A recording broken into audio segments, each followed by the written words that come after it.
Well, the percentage of foreign-born in the United States is the highest it's been in a century, maybe ever. It's hard exactly to know, but it's still rising in any case. 67 million Americans, more than 1 in 5, speak a language other than English at home.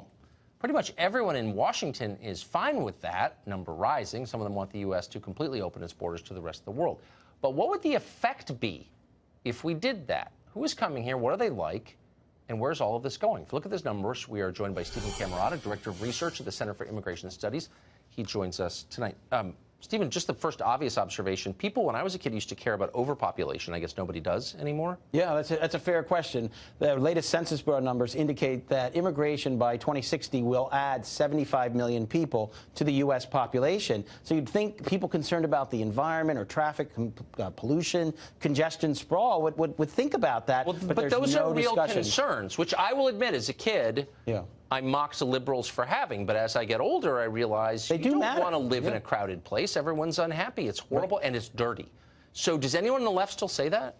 There are a few progressives out there. You may know the organization Numbers USA. They have a lot of progressive support, and they tend to focus a lot on the population growth. But most mainstream people on the left don't touch it with a 10-foot pole because it's all, in the United States, about 95% of population growth long-term is new immigrants and the children they have, and so they don't want to touch the issue anymore. Wait, what percentage of population growth? About 95%. Between now and 2060, about 95% of the increase in the U.S. population will come from future immigrants and the children and grandchildren they'll have. So that's almost a complete turnover in population, basically. No, that's population growth. That's about 75 million people. Okay. So most of all the increase is coming from immigration. So from about 328 to 404 is about where we're headed, something like that. So the language numbers are really interesting to me. 1 in 5 people living in this country does not speak English at home. Has it ever been that high? It's hard to say, but it may have been that high in the past. What's even more interesting, or perhaps more troubling, is how concentrated it is. So there are all kinds of areas where the Census Bureau divides the country into various areas where 95% of the people, or 85% of the people, and 95 and 85% of the people in schools, kids in schools, speak a foreign language at home. That's what's truly extraordinary. One wonders how assimilation can work with that level of immigration and foreign language concentration. So what are, broadly speaking, the education levels of the immigrants who are coming here?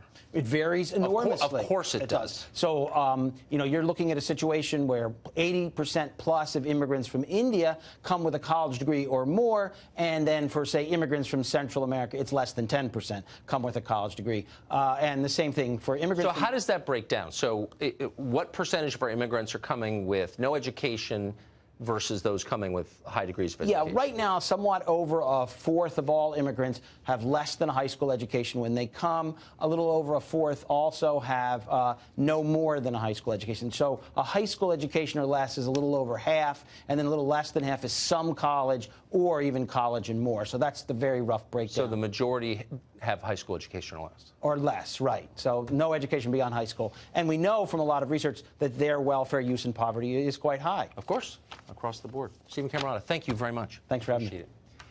Well, you just heard, as millions of people, many of them low-skilled, half continue to enter this country, an obvious question arises.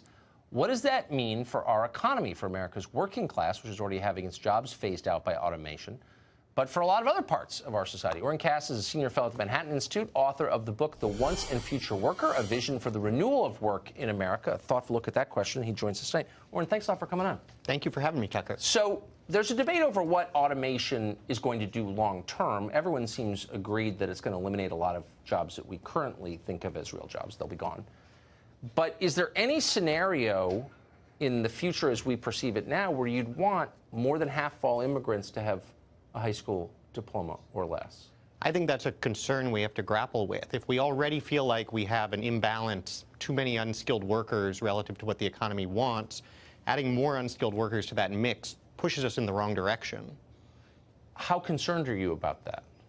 I think it's a concern. I think it's one among many. I think there are a lot of things we're doing that really hurt less skilled workers. The way we approach immigration, the way we approach education. I mean, we don't care about education for less skilled workers. We say college for all, and if you don't complete college, you fell out somewhere along the way. And all of our money goes to the folks who are actually completing college, even though they're the ones who need the least help. So why wouldn't you, if you were thinking thoughtfully about who to let, if you started with the presumption that some immigration is good, that's where I start anyway, why wouldn't you be thoughtful about letting in more people who already have the education that you think your economy requires? I think that's exactly what we should do. And I think, most economists would look at the issue and say, if you want to benefit workers at the bottom, if you want to benefit their wages, pretty much the models say high-skilled immigration is good for low-skilled workers. More low-skilled immigration, it can't be good for low-skilled workers. You're just adding more competition to the market. I've had this debate 100 times on this show over the past couple of years, and I often hear people say, all the studies show that's not true. Bringing in millions more poor people makes us all richer. Is there such a study that shows that? I'm not aware of a study that shows that. There are a lot of studies that show that the mix of immigrants we've had over time, which has been low-skilled and high-skilled, it's reflected roughly what's in the population. Right. And so that's okay. But that's the wrong question to ask. The question to ask is which would be better? Given that we're going to have high-skilled immigration, is it good to also have a lot of low-skilled immigration, or is it good to have less low-skilled immigration? And what you would say is the less low-skilled immigration you have, the better things are going to be for the low-skilled workers who are here. So I sort of allotted over the meat of your book, which is what would you, if you could do one thing to help people who are struggling to reap the benefits of our economy, what would it be? Well, I think conceptually we have to actually value work, and we have to say it's not just about consumption and how much we all get to consume and how cheap stuff is.